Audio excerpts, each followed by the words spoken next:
My name is Renata Holloway. I'm 39 years old.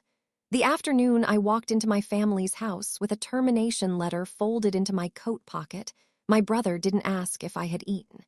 He asked who was going to cover the utility bill now.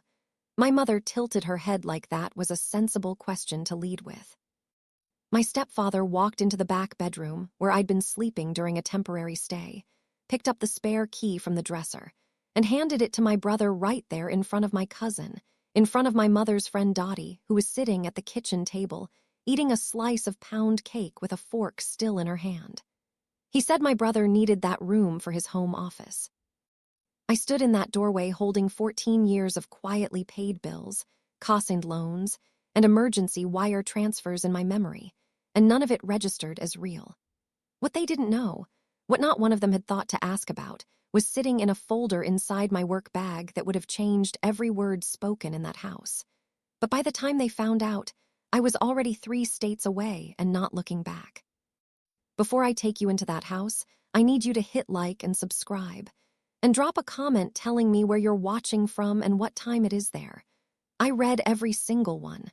Now let me take you back to a Thursday afternoon in February, the day the floor gave out. The cubicle farm at Delworth and Associates had a particular smell. Floor wax and burnt coffee and the low hum of a printer that was always out of cyan. That Thursday, I noticed the smell for the last time. My division head called me into the glass-walled conference room at 2 in the afternoon. An HR coordinator sat beside him with a folder. My name was printed on the tab in bold. Company-wide reduction, he said. The accounts management division is being restructured. 11 years at that firm. Consistent performance reviews. I'd converted 4 of their anchor clients personally. The folder didn't have room for any of that. I signed the separation paperwork, collected the standard severance package, and walked to the elevator before 3. In the parking structure, I sat in my car for 13 minutes. Not 12, not 14. 13. Then I called Priscilla Odom, who had been my collaborator, my sounding board, and the only person outside of family who knew what I'd been quietly building for the past 3 years. They let me go, I said. Priscilla didn't pause. Then it's finally time, Renata. The Memphis operation is ready. I've been holding the lease. When can you drive down? I should have said tonight. Instead, I said, let me stop at the house first. Let me tell them in person. Priscilla went quiet for a moment. You sure that's where you want to go first? I wasn't, but I drove there anyway. The house was 40 minutes east of the city, out past the county line, past the dollar store on Route 9, past the water tower with the high school mascot painted on it. A beige ranch house with a driveway long enough to fit 4 cars. I counted them when I pulled in. My mother's, my brother Derek's truck, Uncle Herman's caravan, and Dottie's little silver hatchback. 4 cars meant an audience. An audience meant what happened next would not be a private moment. I had my speech prepared. Something measured, something that wouldn't set off alarms. I'd say I was between positions, that it was planned, that I had options. I didn't get the first sentence out. The screen door had barely swung behind me when my brother's voice bounced off the kitchen tiles. So they actually cut you loose, huh? He was standing at the counter pouring himself a glass of juice, looking at me the way you look at a weather forecast that turned out to be right. It was a restructuring, I said, the whole division. He shrugged, same difference. Then to my mother, seated at the kitchen table, Mom, I told you she should have been putting away more. Who pays for the electric now?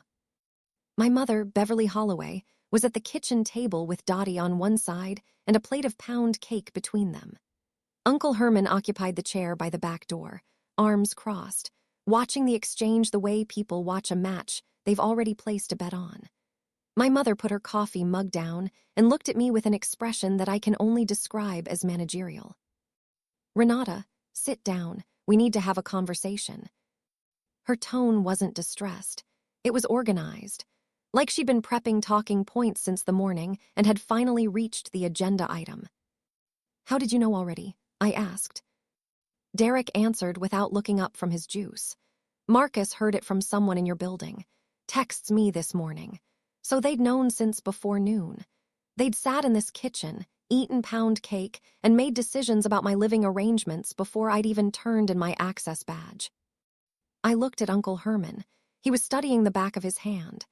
Dottie had developed a sudden deep interest in the grain of the kitchen table. "Renata," my mother said, "Derek needs that back room for his consulting work.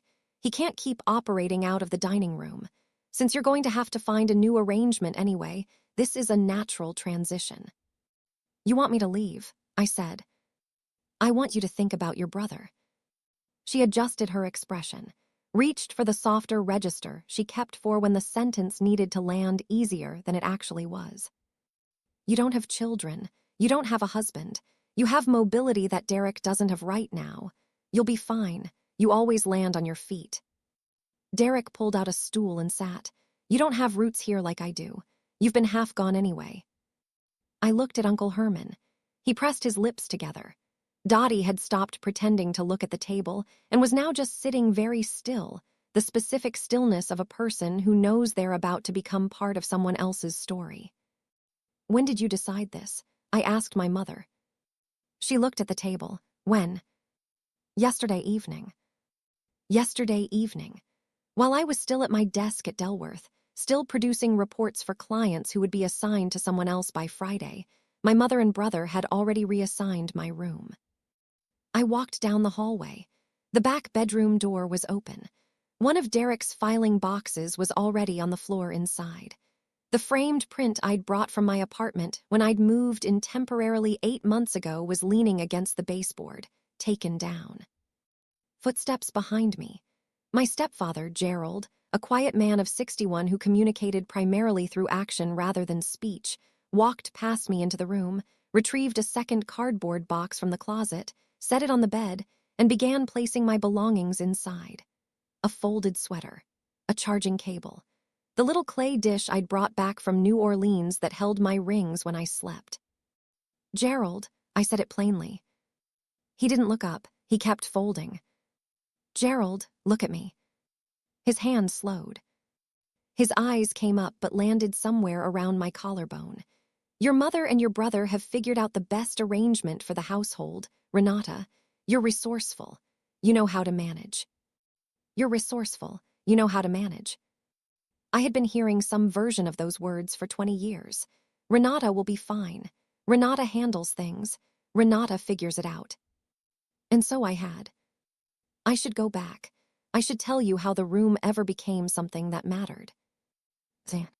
I left home at 22 with a business administration degree from a state university and an entry-level position at a logistics company that paid just enough to rent a studio apartment in a neighborhood I didn't love. My grandmother, Cora Holloway, 87 now and sharp enough to shame most people half her age, took a bus to my commencement ceremony and waited in the rain for me to walk across the stage. Afterward, she pressed both my hands between hers and said, "You have a giving heart, Renata. That's a gift. But gifts, given without judgment, will leave you empty. Know the difference between helping and being leaned on until you buckle."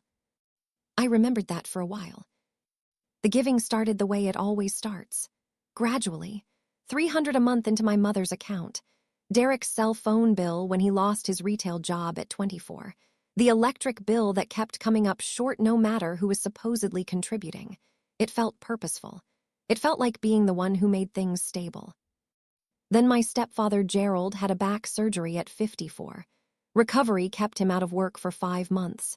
His short-term disability covered 70% of his wages. The gap was real. I was 27. I covered it. By 30, Derek had moved back in with my mother after a relationship ended.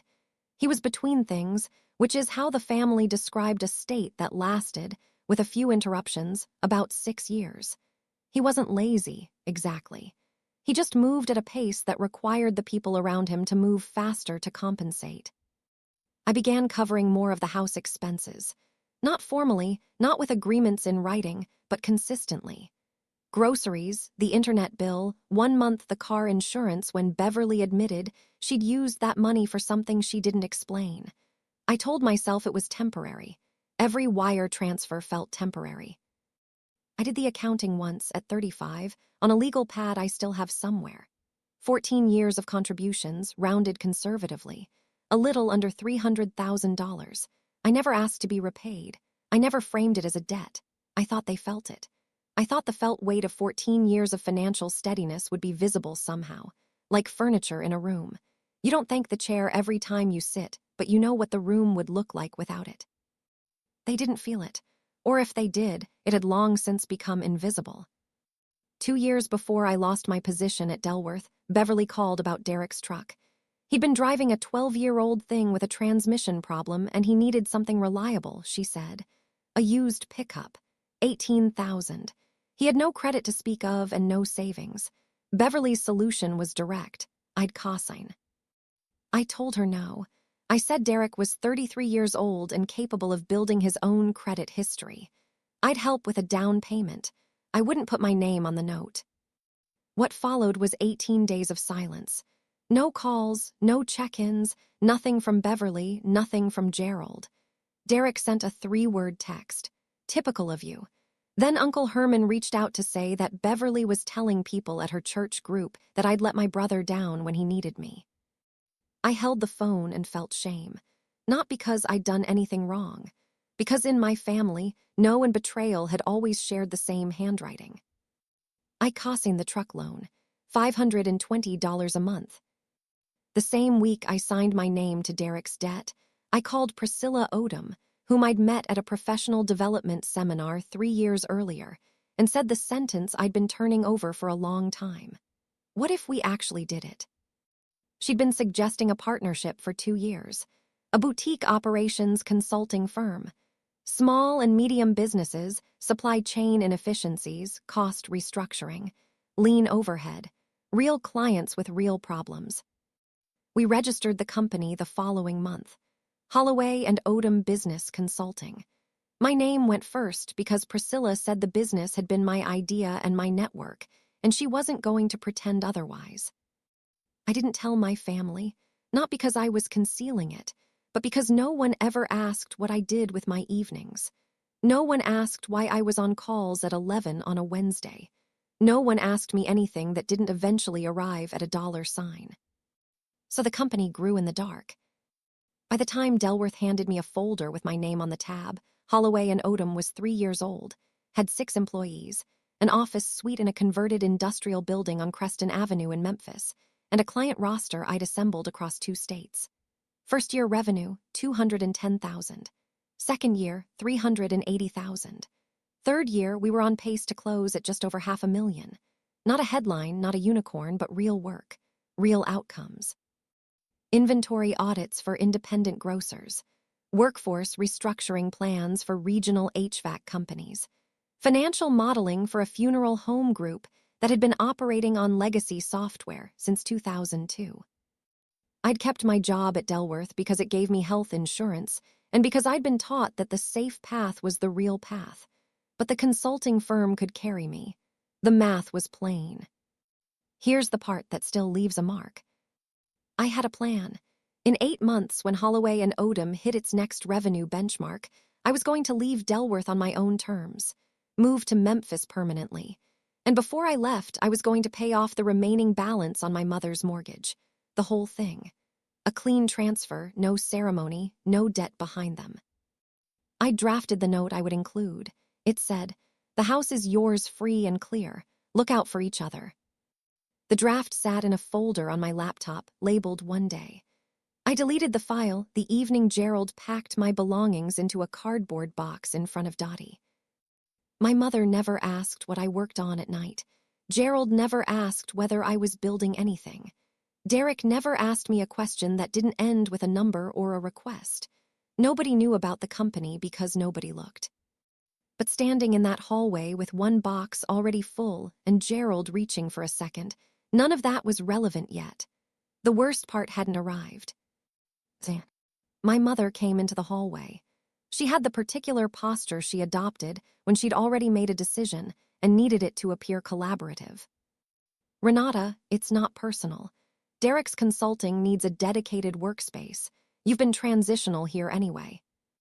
You work remotely. You travel. You can land anywhere. You want me to find somewhere else tonight. I want you to think practically. She softened slightly. You've always been the capable one. This is just logistics. Derek leaned against the wall with his arms crossed. You're not paying rent here anyway. At least I contribute to the household. I looked at him. I looked at him for a full 4 seconds and chose every word I did not say. I went back to the room. Gerald had finished the second box.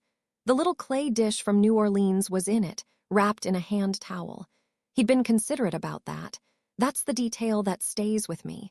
He wrapped it carefully and then handed me 2 boxes of my life and didn't meet my eyes. I carried them to my car, 1 trip, 1 in each arm. I walked past Uncle Herman, who stood in the kitchen doorway with his coffee and a look on his face that told me he had thoughts and had decided they were safer unspoken. Past Dottie, who said quietly, Renata, and then stopped, as if she'd started a sentence she didn't know how to finish. No one walked outside with me. The driveway gravel had a sound I'd been hearing my whole life. I'd walked on it when I came home from college, when I came home for holidays, when I came back 8 months ago after a lease overlap left me needing a temporary place. Every time I'd walked on that gravel, I'd been coming back. This time, I wasn't. I drove 17 miles before I pulled into the lot of a travel plaza off the interstate. Engine running, hands on the wheel, wipers on low for the mist I hadn't noticed starting. I sat for 11 minutes. It wasn't the termination that had broken something in me. Losing a position was recoverable. I had a company, I had a partner, I had a client base. That wound would close by next week. It was something smaller, more precise. Gerald had wrapped the clay dish from New Orleans in a hand towel because he'd wanted to protect it. He'd been careful with an object and careless with a person. And they'd taken down the photograph. There had been 1 framed photograph of me in that house. My professional headshot, the one I'd taken after my first promotion at Delworth. My mother had asked for a copy, and I'd had it printed and framed. The nail was still in the wall when I looked. The photo was in the box. They'd taken it down before I arrived. I called Priscilla from the Travel Plaza parking lot. The Memphis office, I said. Tell me there's space for me. There's been a key with your name on it for 6 months. When are you coming? I'm booking a hotel tonight. I'll drive down first thing. I'll meet you at the office. Renata, are you all right? I told her I was managing, because that's what I do. After we hung up, I sat with the mist and the hum of the Travel Plaza lights, and I let myself feel the full weight of what had just happened.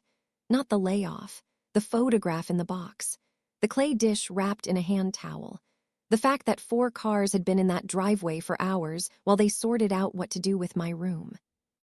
I cried in a Travel Plaza off the interstate with 2 cardboard boxes in my back seat. I've been in boardrooms. I've presented to rooms of executives. That was the most honest I'd been in years. Then I drove to a Hampton Inn, got a room on the 2nd floor, and slept 6 hours. Memphis in February had a gray, considered quality to it. Not cold enough to be brutal, just cold enough to clarify things. Priscilla met me at the office on Creston Avenue on Friday morning, coffee in hand, already reviewing the week's client files. The space was what I'd built it to be. Exposed ductwork, wide windows, 6 workstations, a small conference room with a whiteboard we'd already filled twice over. The team, Marcus, Jeline, Theo, Barb, and 2 new additions I'd hired over video calls late at night from a back bedroom that was now being converted into a home office for my brother. Priscilla taped a name card to the desk closest to the window. Renata Holloway, co-founder. I stood in front of it for a moment. Welcome to the full-time version, she said. I found a 1-bedroom apartment 4 blocks from the office that same week. High ceilings, 1 good window, a small balcony facing a courtyard. I signed the lease on Saturday and slept on an air mattress that night with the heat turned up and the quiet of a city that didn't know me yet. Sunday morning, I opened my banking app for the first time without the habit of deducting obligations from the balance. The auto-pay transfers were still running. Beverly's mortgage assistance, $1,800 a month. Gerald's supplemental insurance, $460 a month. Derek's truck note, $520 a month. Every month, $2,780 left my account and landed in a household that had handed me 2 cardboard boxes and a cleared wall. Priscilla appeared in my doorway Monday afternoon. You're still sending it. I didn't answer. Renata, they changed the locks. The key is in your box somewhere. I know. Then why? Because saying out loud that I was still waiting for a phone call that started with "we were wrong" felt worse than just paying. Admitting that I was keeping the wire going, because stopping it felt like surrendering the last claim I had on their attention. That was harder than the transfer itself. Nobody called. 12 days. I measured them the way you measure a slow recovery. Each morning checking the phone, each evening setting it face down. No call from Beverly. No text from Derek asking whether I'd found somewhere to land. No message from Gerald. On the 11th day, I opened the family group chat looking for something I couldn't name. Derek had posted a photo. The back room, repainted, a new desk assembled, a monitor on a stand, curtains Derek had chosen himself, which I recognized because Beverly had sent a separate photo of them to the chat the week before with a shopping cart emoji. The caption on Derek's photo said, "Finally a real workspace." Beverly had commented, "So much better, proud of you, babe." I scrolled up. 11 days of messages about Derek's desk assembly, a casserole Beverly had made for Sunday, Uncle Herman's knee surgery scheduled for March.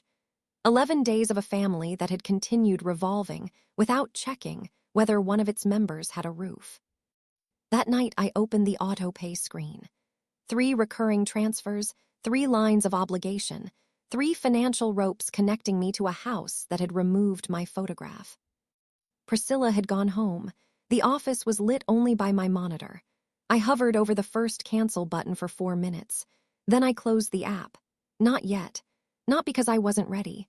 Because I told myself a financial professional doesn't make reactive decisions.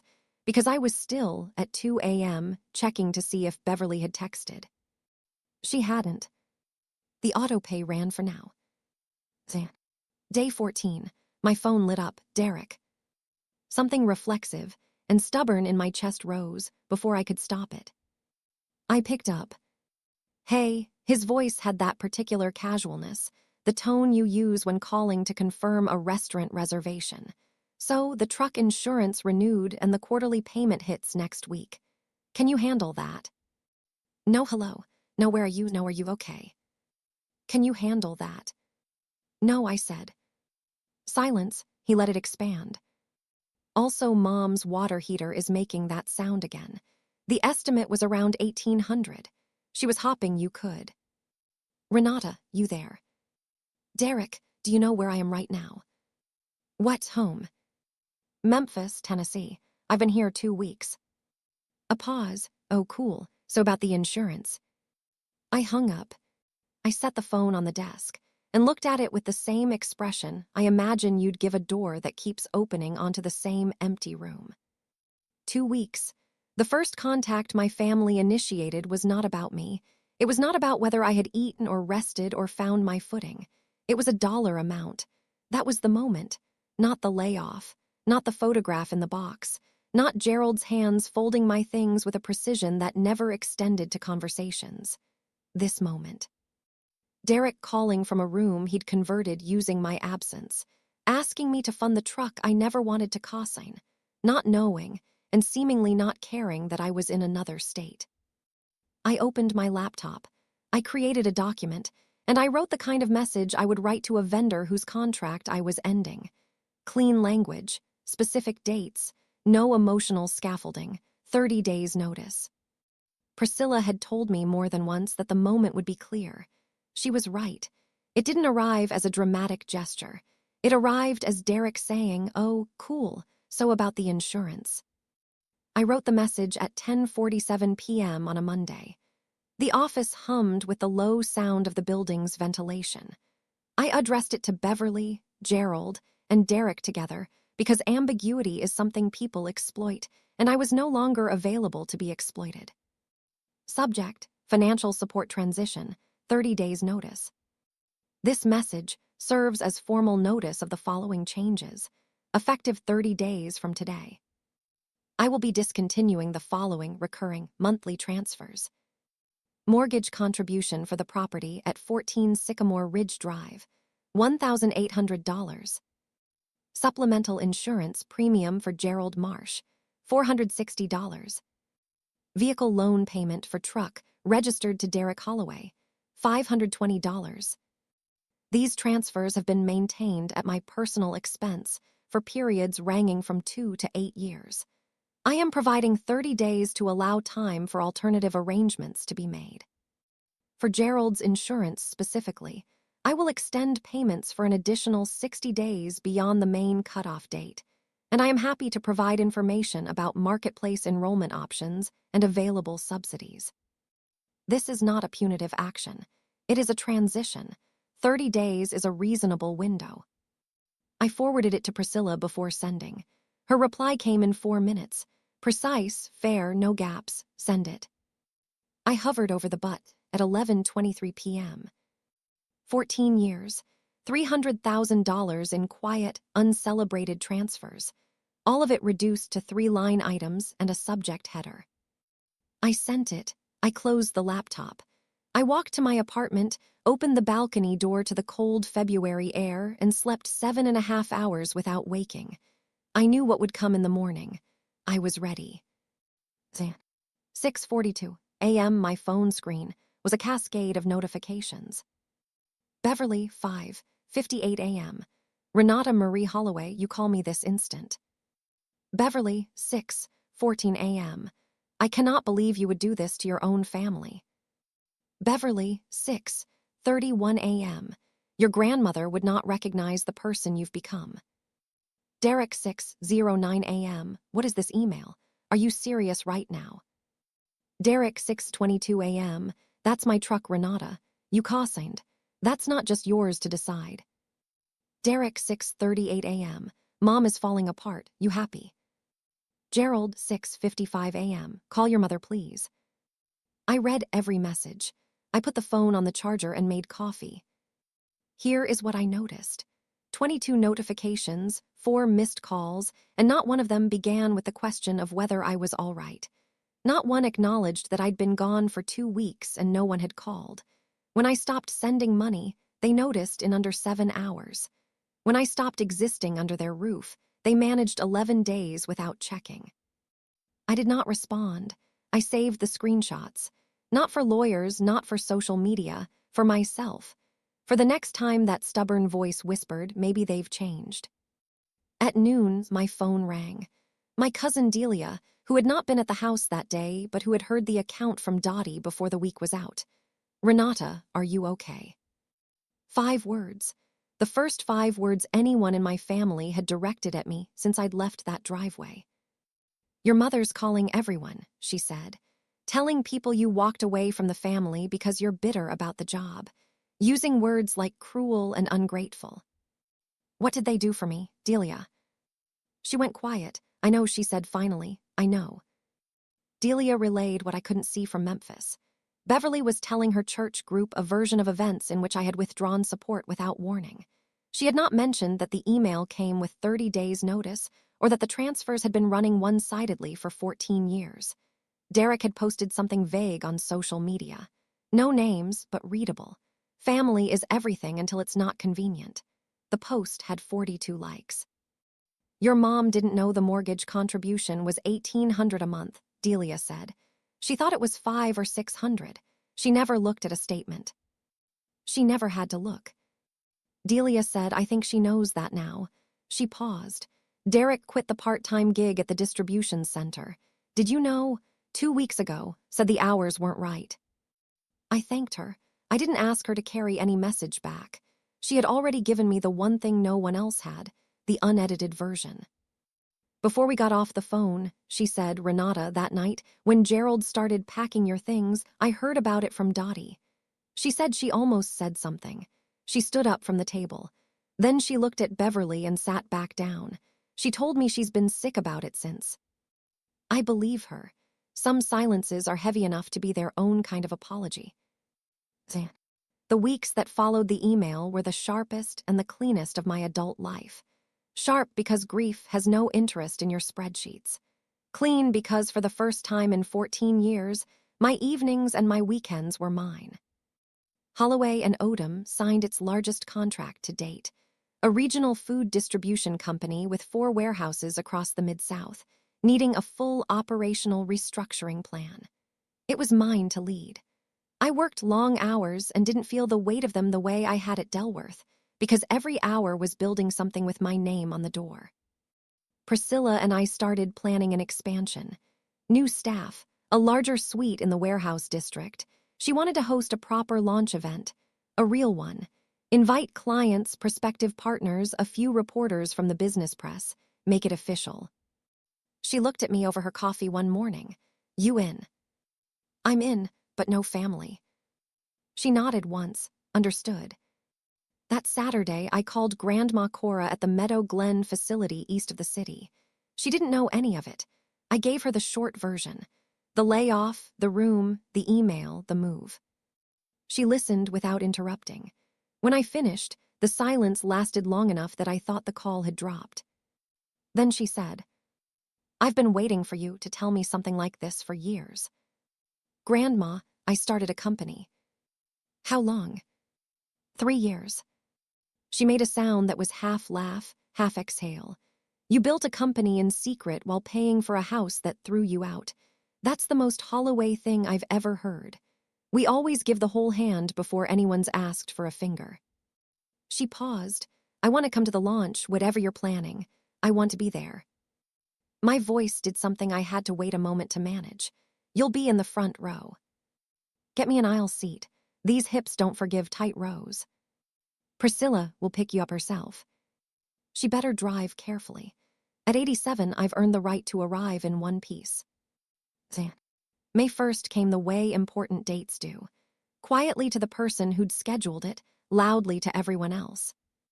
That morning, for the first time in 6 years, my banking app showed no outgoing transfer to Sycamore Ridge Drive.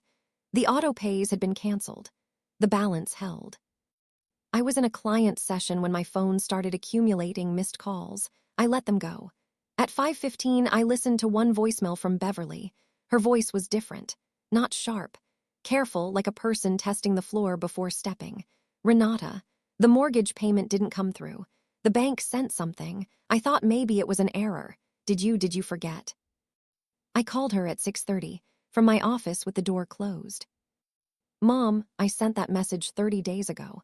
I asked if you received it." "I received it. I thought you were upset and would settle down." "I wasn't upset when I wrote it. I'm not upset now. The payments have ended." "Renata, you can't."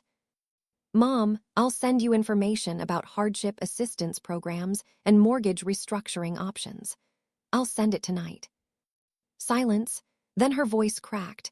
Not the performative version she used when she needed Derek's sympathy. Something smaller and more honest. "This is our home, Renata." I closed my eyes. It's the home I contributed to for 6 years, and then you handed my room to my brother. She hung up. I expected something dramatic to move in my chest. Instead, what I felt was the flat, completed sensation of having accurately filed something complicated. The numbers were right. The filing was done. That night, Gerald called me directly. It was after 10. I was on the couch reviewing client notes. The phone said Gerald. I answered. "Renata," a long pause. "I don't have a script for this." "You could start with an apology." Another pause. I heard him breathe. He had a distinctive breath when he was thinking, measured through the nose. "I'm not good at going back to things once they're done. Your mother made the call about the room. I agreed because she said it was the right thing for the household. You packed my belongings into boxes, Gerald, in front of Dottie." "Yes, I did." The line held silence long enough for me to hear a television in the background, some evening news program. Derek was probably in the converted office with the door closed. "I need some guidance on the insurance marketplace," he said. "The coverage is more expensive than what you were covering. Patty's helping me with the application. I just wanted to ask directly." "I'll send you a walkthrough document. You'll likely qualify for subsidies based on income. The net cost should be manageable." "Renata," he paused again, "your mother says this is punishment." "It's not punishment. It's the beginning of my actual life." Silence stretched the length of 2 states. Then, barely above the television, he said, "I know I should have said something that night. I didn't. That's mine to sit with." That was the closest Gerald Marsh had come to accountability in the years I'd known him. It wasn't enough to rebuild anything, but it was something with edges, something real. "Good night, Gerald." "Good night, Renata." I want to stop here for a moment, because when Gerald said, "I know I should have said something," part of me, the part that remembered him teaching me to change a tire in a Kmart parking lot when I was 23, wanted to say, "Then call me when you figure out how to say the rest of it." But I've come to understand that knowing you were wrong and choosing to do the repair are two entirely separate decisions, and one doesn't guarantee the other. If you're watching this and you've been holding space for an apology that came partway and stopped, I see you. Drop a comment below. Did you wait or did you walk? And if this is landing close to something real in your life, subscribe. We're almost at the part that changed everything. 6 weeks after the email, mid-June, the Memphis heat settled on the city like something that had moved in without asking. My phone rang. Derek, real distress in his voice. "The repo notice came," he said. "The truck." I was expecting this. I'd spoken to my attorney 3 weeks prior. "Derek," I said, "I filed a consignor release with the lender. My attorney submitted documentation based on borrower default. My name should clear from the loan within the next 10 business days." "You have an attorney." "The loan is yours, Derek. You have 15 days to bring the payments current or surrender the vehicle." "You're going to let them take it." "I'm going to let the consequences of an unpaid loan follow the person responsible for it." He hung up. 10 minutes later, Beverly called. I didn't answer. The voicemail said, "Are you aware your brother is losing his truck? Do you have any idea what this family is going through?" I deleted it and went back to the distribution company's labor cost model. 3 weeks later, Delia told me the truck had been repossessed from the Sycamore Ridge driveway on a Tuesday afternoon while Derek was inside. A tow company and a clipboard and $520, a month of obligation rolling down the street and out of my name. Derek was riding with Beverly now, to the grocery store, to interviews, everywhere. It was the first time in years that leaving required another person's permission and availability. Then, something I hadn't anticipated. Grandma Cora sent me a letter. Physical mail, handwritten, the letters slightly uneven the way they'd gotten since her hands started shaking 3 years ago. One sheet, folded twice. The words were steady. "Renata, I know what's been happening. I'm not surprised, though I'm sorry you had to live through the unsurprising part. I told Beverly 15 years ago that she was building her comfort on your willingness, and that one day she'd mistake your willingness for endless supply. She told me I was being dramatic. I was not. What you're doing isn't cruelty. It's self-preservation applied 14 years late. Generosity without a limit isn't generosity. It's servitude. You served long enough. I'll be at your launch event if I have to rent a car myself. Give my regards to that partner of yours. Tell her I take my coffee with cream and no fanfare. All my love, Grandma Cora." I read it twice, then a third time. Because the third time is when the words stop being words and start being something you carry. One person. In the months since I'd left that driveway, one person in my family had said clearly and without qualification that I'd done the right thing. One person, 87 years old, with handwriting that shook and judgment that didn't. I called her that evening. "Grandma, you're in the front row." I'll seat." She told me one more thing before we hung up. Beverly called me last week, said I was taking sides. I told her I wasn't taking sides. I was telling the truth. She hung up on me. "She hung up on you." She does that when the sentence is accurate and she can't revise it. You get your stubbornness from her, Renata, but the spine comes from me. The launch event was scheduled for the last Friday in June. Priscilla sent invitations by email and through our professional networks. Clients, partners, a correspondent from a Memphis business publication, and a handful of colleagues from the operations consulting world who'd been watching our growth from a distance. One of those colleagues was Sandra Fitch. Sandra and I had crossed paths at a conference 4 years earlier. She'd gone into independent HR consulting in Nashville, but she followed professional contacts the way people do, loosely, until something makes the following worth doing. Sandra received the invitation and shared it. A quick note in a women's professional network group she belonged to. Holloway and Odom opening their new suite this month. Renata Holloway is one of the sharpest operators I've met, worth knowing about. That group had 83 members. One of them was a woman named Patris, who attended the same church Beverly attended, who knew Beverly from the Tuesday afternoon fellowship group, and who forwarded the note without thinking much of it. It took 5 hours. Delia called me that evening. Your mother saw it. Saw what? Someone posted about your company in a group chat Beverly's in. She read it at the kitchen table. Delia paused. I've never seen Beverly go that quiet that fast. She called Derek in and showed him the message. Then she read it again. Then she put the phone down on the table and didn't pick it up for 20 minutes. What did she say? She said, why did nobody tell me Renata had a company? And Derek? Derek said he didn't know either. And then Beverly said 4 words to Gerald over dinner that night that Dottie told me later. What 4 words? We're going to Memphis. I didn't know they were coming. Delia didn't call back in time. I found out the way you find out about whether you didn't check. The new office was something I let myself feel genuinely proud of, which is a thing I'd been rationing for too long. 3,000 square feet in a converted warehouse on Creston Avenue.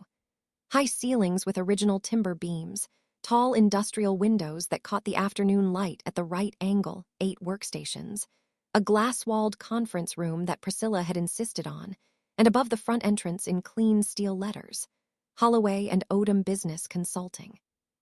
61 guests, sparkling water and wine, food from a Lebanese place on Union Avenue that Theo had found and that everyone agreed was the correct choice. String lights across the ceiling beams, low music. Grandma Cora sat in the aisle seat of the front row in her wheelchair, wearing the brooch she saved for occasions she considered significant. She told Priscilla on the drive from the airport, I don't need special treatment. I need an aisle seat and coffee with cream. Everything else is optional. I stood at the front of the room at 7 o'clock. Navy blazer, hair back, completely still hands. 3 years ago, I started this company at a folding table in a second bedroom with 1 partner and 2 clients. Tonight we stand in a real office that we own, with a team I'm honored to work beside and clients whose trust we've earned. I want to thank Priscilla Odom, who saw this before the spreadsheet justified it, our team, and our clients who trusted us with their livelihoods. I looked at Cora, and I want to thank my grandmother, Cora Holloway, who taught me that generosity is a virtue and knowing its limits is wisdom. Cora raised 1 hand in acknowledgement. The room applauded. 40 minutes in, I was shaking hands with a client from Tupelo when the atmosphere in the room changed. I've learned to recognize that change. It's not a sound or a sight. It's a shift in pressure, a quality of attention that redirects like water finding a new level. Beverly came through the door first. Church clothes, composed. She scanned the room the way you scan a room when you're looking for something you didn't expect to find and the finding of it unsettles you. The logo, the staff, the guests. 61 people in a room with my name on the wall, and none of them knew hers. Derek followed. Jeans, a button-down, the careful posture of a man who doesn't know whether he's welcome. And behind them both, at the threshold, Gerald. Slower, quieter. Looking at the signage with an expression I couldn't immediately categorize. Beverly walked directly to me. She looked past Grandma Cora. She didn't stop at Delia or Priscilla. Renata, why did you keep this from us? I set my glass on the nearest table. Mom, you cleared my room before I came home. You packed my things. You didn't call me for 2 weeks. And you're asking why I didn't share my life with you. 2 tables away, a client from Hernando, Mississippi paused his conversation. Priscilla, standing near the far wall, looked at me. She didn't move. She stayed where she was, close enough to be seen, far enough to give me the room. Derek stepped forward. His voice carried an edge of something that hadn't fully decided what it was yet. So you had all this, and you let them take my truck. The truck you asked me to caution against my explicit objection 2 years ago. The truck I paid on for 2 years. The truck you drove into the parking lot of my old bedroom arrangement. The room was completely still. The music kept playing. No one touched a drink. From her wheelchair, Grandma Cora spoke in the voice she used when the moment required precision. Beverly, this is not your event and this is not your room. Step outside, please. Beverly's face went through 3 expressions. My mother started to cry, not the constructed version she kept for domestic negotiations, something older and more ragged. I have given everything to this family. Mom, I kept my voice level, the voice I use when the numbers are bad and the client still needs to hear them. I paid your mortgage for 6 years. I paid Gerald's insurance for 8 years. I paid Derek's truck for 2 years. None of those were your sacrifices. They were mine. And your response when I lost my job was to pack my room and hand my brother the key. No one moved. I could hear the ice settle in someone's glass across the room. Derek, you're embarrassing us. I'm documenting facts, in my own office, at my own event. He looked away first. Then Gerald walked forward. He moved past Beverly, past Derek. He stopped in front of me with his hands at his sides and his shoulders carrying something heavy and uncomplicated. Renata. He said nothing else for a moment. I should have said something that night. He said it plainly, not dressed up, not explained. I should have said something and I didn't. I'm sorry. 2 words, no qualification attached. I looked at him, this man who communicated through action and had chosen the wrong action, and I could see that the shame in his face was real. Thank you, Gerald. That's the most honest thing anyone in this family has said to me in 3 months. I turned to Beverly and Derek. This is a professional gathering. I think it would be best if you went back to your hotel. Priscilla opened the door. Derek walked through it without speaking. Beverly followed, and her face had the quality of a woman revising something she'd believed for a long time. Gerald paused at the threshold. He looked at the signage one more time. The steel letters, my name first. Then he followed them out. The last guests left at 9:30. Priscilla locked the front door. The catering team folded the last of the tablecloths. The string lights still crossed the timber beams like small, steady punctuation. Cora and I sat in the empty office, her wheelchair beside my desk. Delia had gone to the hotel promising to return in the morning. Cora took my hand. Her grip was stronger than her wrist suggested. I'm proud of you, she said, not for this. She indicated the room, though this is considerable, for the thing you did before this. Stopping, and not letting them make you into the villain of your own story. I wish I'd stopped sooner. Start from here. I looked at the wall, the logo, the conference room, Priscilla's handwriting still on the whiteboard from last week's planning session, the desk with my name on the door. Your mother called me, Cora said, the night she saw the post. She said I'd betrayed the family. What did you tell her? I told her the only person who'd been betrayed in this story was you. She hung up. She does that when the sentence is load-bearing and she can't move it. I laughed. It was the first real laugh in weeks.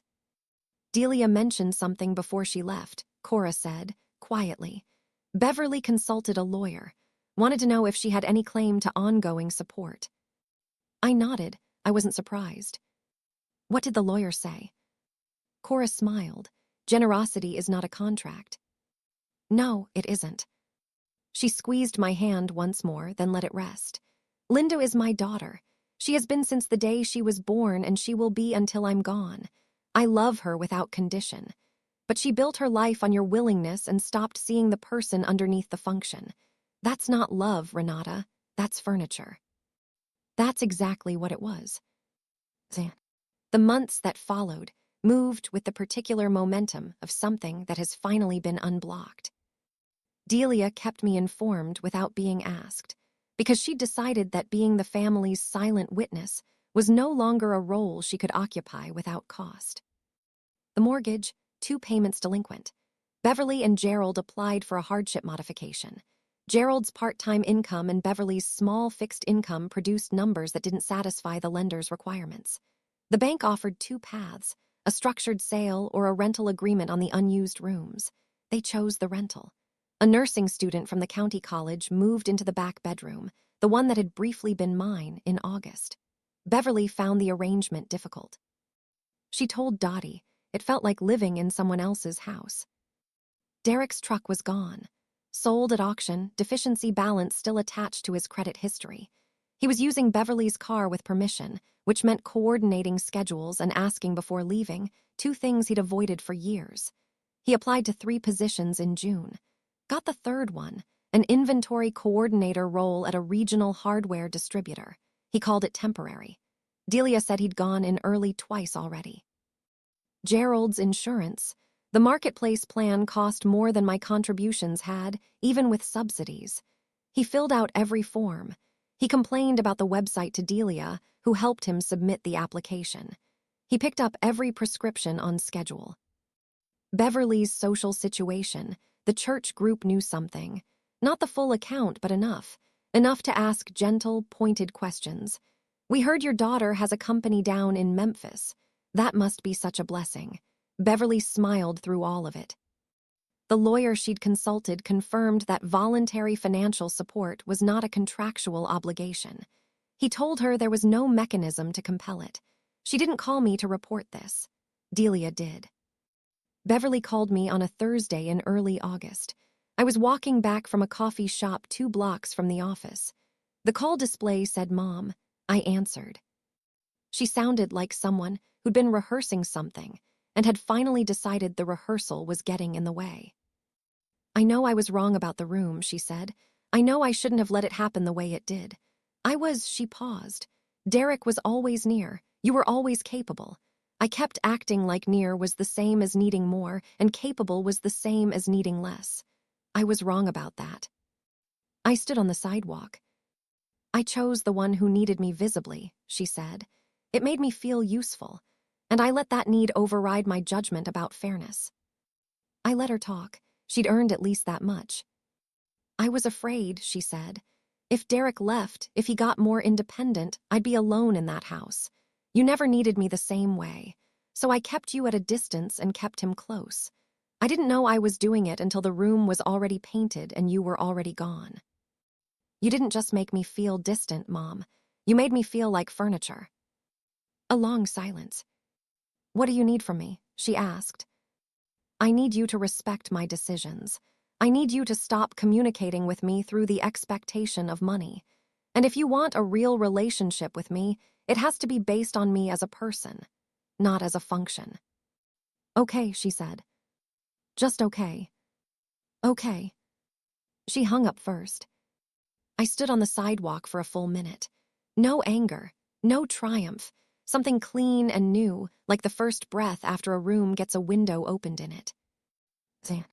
3 days later, Derek sent me a text message.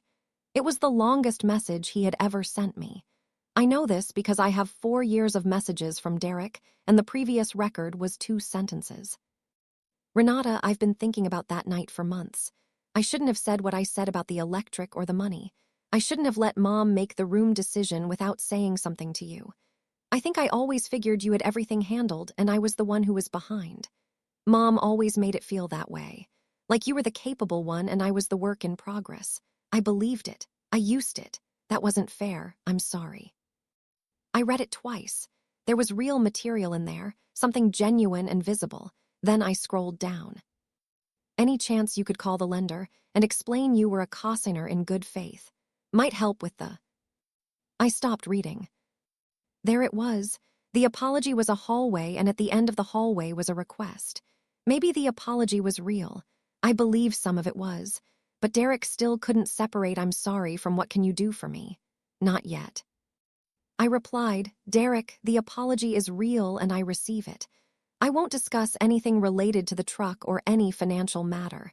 If you want to build a relationship, it starts from that boundary. No money, just honesty. He didn't respond.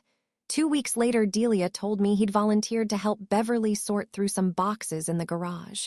Small, maybe fragile, but something that could grow if handled correctly. Late August, Priya knocked on my office door. Someone in the lobby says his name is Gerald. My chest did something involuntary. Send him in. Gerald walked into my office the way he did everything, measured, observational, economical with motion. He looked at the workstations, the team photos on the wall, the whiteboard with Priscilla's handwriting still visible, then the door to my office with the nameplate, Renata Holloway, co-founder. He stood in front of it for a long time. I didn't know you had a company, he said, still looking at the plate. I know. I didn't know you'd been paying the mortgage all those years. I thought Beverly was managing it. I didn't ask. He turned and sat in the chair across my desk. He looked like the flight had aged him, or maybe just the months before it. I didn't come to ask for anything, he said. I came because I should have seen this a long time ago, and I didn't. And then I came to a room full of people who knew your name, and I realized how much I'd missed. How much I'd let myself miss. His eyes went wet. I didn't cross the desk. I wasn't ready for that. But I poured him water from the pitcher on my desk and sat with him in the room with my name on the wall. Dad, not Gerald. The word surprised me slightly as I said it. We can start from zero here. That means no money and no guilt, just conversations, honest ones. He nodded. He didn't make a promise he couldn't keep. He didn't offer a speech. He just nodded, and some of the weight left his shoulders. Sometimes that's where things begin. Sometimes it isn't. But I was willing to stay at the table long enough to find out. By September, the Memphis heat had released its hold on the city, and something similar was happening internally. Holloway and Odom had 9 employees. Quarterly revenue was up 43%. We'd brought on a regional grocery co-op, a veterinary practice group, and a family-owned construction company that had been managing its costs on instinct for 30 years and was ready to do it on data. I ran the river trail most mornings before 7. My apartment had a second bedroom now, which I used as an office. Saturday evenings, I cooked something new from a cookbook I'd bought at a shop on South Main. Sunday mornings, I called Grandma Cora. Back in the city, I'd left. The house on Sycamore Ridge Drive had a nursing student in the back room, and a couple renting the garage apartment Gerald had finished converting in October. Beverly managed the coordination and did it more efficiently than anyone had expected. Derek worked the inventory coordinator job 5 days a week. He hadn't quit. He'd asked Beverly's car to be available on Tuesday evenings because he'd enrolled in a supply chain management course at the community college. Delia told me this with a particular quietness, the way you report something you want to be true and are afraid of jinxing. Gerald and I spoke every few weeks, short calls, careful ones. We talked about his physical therapy, about a documentary on the civil rights movement he'd watched twice, about a woodworking project he'd started in the garage. We didn't revisit the night with the boxes, not yet, but the calls kept coming and he answered when I called back. Beverly and I had spoken twice since August. Both conversations were short and slightly formal, like correspondence between two people who have agreed to rebuild something but haven't yet agreed on what it should look like. There was no warmth yet, but there was no wall either. Something was being measured slowly for a door. Derek sent me a photo one evening. No message. A small vegetable garden he'd started in the backyard. 3 tomato plants and what appeared to be basil. I didn't reply. I saved the photo. My Sunday call with Cora ran long that week. She'd beaten her roommate at cards for the 3rd time, walked the full hallway without stopping, and eaten what she described as a genuinely acceptable piece of pie. Renata, are you happy? I thought about it the way I'd learned to think about things, completely, without rushing toward an answer. I'm peaceful, I said, for the first time. Peaceful is the foundation, she said. Everything else you build on top. I wrote that down after we hung up, put it on the wall above my monitor, where I'd see it before the email and the client calls and the projections. The next day, I did something I'd been thinking about for a while. I took the letter Grandma Cora had sent, the handwritten one with the uneven letters and the steady words, and I had it framed. Plain wood, clean glass. I hung it behind my desk, next to the Holloway and Odom logo. Priscilla saw it the following morning. She stood in the doorway reading it through the glass. Then she said, "She's right. She's been right about the whole thing." I know. That afternoon, I stood at the tall industrial window and watched Creston Avenue do what Creston Avenue does. Foot traffic, a delivery truck backing into an alley, a woman with a dog who stopped to adjust her earphones and then kept going. None of them knew my name. None of them knew I'd been a budget line in someone else's life for 14 years. None of them needed anything from me. I was just Renata, and that was enough. Monday morning, 8:20, coffee on my desk, laptop open. 3 new client inquiries in the inbox. The distribution company had signed for another year. Priscilla knocked on the door frame. "Ready?" She left. I looked at the objects on my desk. Cora's letter in its frame, a team photo from the launch, a mug Priscilla had given me that said co-founder in plain black letters, and one more thing. A framed photograph. Me at 23, in front of the building where I'd started my first real job, wearing a blazer I'd saved 2 paychecks for, squinting against the afternoon sun. I'd printed it from a phone photo, nothing special. It wasn't the same photograph Beverly had packed, but it was mine. It sat on my desk in an office with my name on the building, in a city that had become mine, in a life I had finally stopped lending out. I didn't say anything in that living room on the night Gerald handed my brother the key. Not because the words weren't there, because I already understood what the silence would eventually communicate better than any sentence I could have offered. And eventually, one by one, it did. I don't carry anger toward my family. That's the thing I want to say before this ends. I don't sit here cataloging their failures or rehearsing what I should have said. I've stopped carrying their weight, and that is not the same as resenting them for requiring it. Boundaries are not penalties. They're not built to punish anyone. They're built to tell the truth about what you can and cannot sustain. I had been sustaining something that had no honest acknowledgement of itself for 14 years. And when I stopped, what fell away was not love. What fell away was the arrangement that had been wearing love's name. If you're watching this, and you're the one whose name is quietly on every bill, the one who holds everything together while everyone assumes it will simply hold, the one who gets called capable as a way of being passed over rather than as a compliment, I want to say this directly. You are allowed to stop. Not because you don't love them, not because you've given up, but because loving people and funding their unwillingness to be accountable are 2 entirely different acts. And when you stop, when the convenience of you is suddenly unavailable, the people who react with grief were mourning the arrangement. The people who reach toward you anyway, carefully, imperfectly, those are the ones building something worth tending. My name is Renata Holloway. I'm 39 years old.